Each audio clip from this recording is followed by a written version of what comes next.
अगर आप भी चाहते हैं दंगल म्यूजिक का ऑडियो वीडियो सबसे पहले आप तक पहुंचे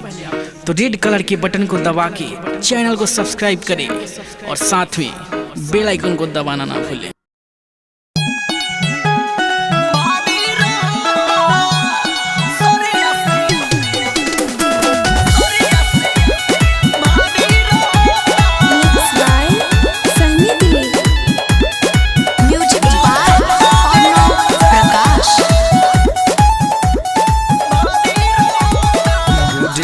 राजा जी करब ना प्यार हो कहे न बुझता र फीलिंग हमार हो। मूड नइखे राजा जी करब ना प्यार हो कहे नाही बुझता र फीलिंग हमार हो। छापी के तनो हर दी दर्द जारी रहता बथता वे राजा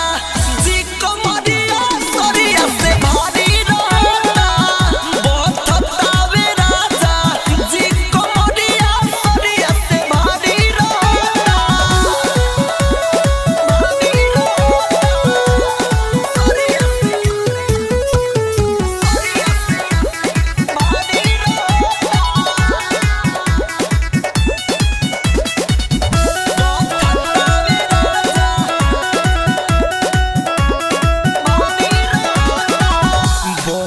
जाला दहरत रौआ दे हमें हेंगे जब ठेकीले होला ना यार हम के तनु गरम पनिया से किले बढ़ी जाला दहरत रौआ दे हमें हेंगे जब ठेकीले होला ना यार हम के तनु गरम पनिया से किले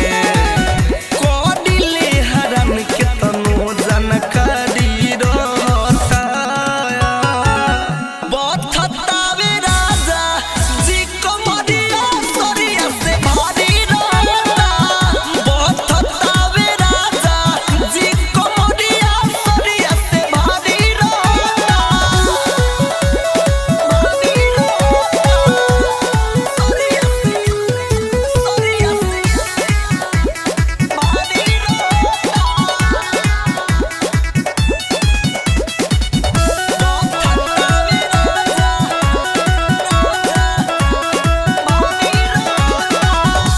सूरज सूर्या